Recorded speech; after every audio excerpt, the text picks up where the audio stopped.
O pasado mes de abril, Cáritas Interparroquial Arousa e toda a comarca recibían un duro golpe pola morte do director Paco Fernández, un home moi querido pola súa implicación na loita pola igualdade social. Despois de 4 meses, a ONG arousana presentou hoxe a súa nova directora, Mar Viqueira, nun acto no que tamén quixeron lembrar a Paco o de Cáritas.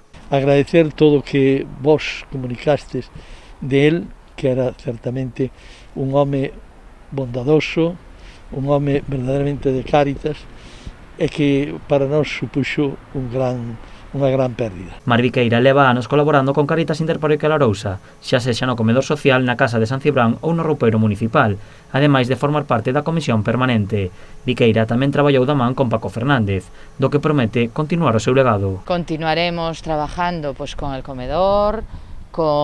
comedor sobre ruedas, que ahí también tenemos una labor muy importante de acompañamiento a las personas mayores, y es otra de los objetivos al que queremos llegar, que es acompañar a esas personas que se sienten solas. Mar Viqueira afronta o cargo con moita ilusión e responsabilidade. Entre os seus primeiros obxectivos destacan o cuidado e a incorporación de novos voluntarios e a formación de persoas desempregadas para que se incorporen ao mundo laboral. También realizaremos labores de formación para las personas que atendemos en Cáritas, porque es fundamental que nuestro objetivo sea que esas personas se integren en la sociedad y se integren con todos sus derechos, su derecho a la alimentación, su derecho a la vivienda y, por supuesto, su derecho al empleo. Cáritas Interparroquial Arousa tamén fixo balance do seu traballo durante a pandemia.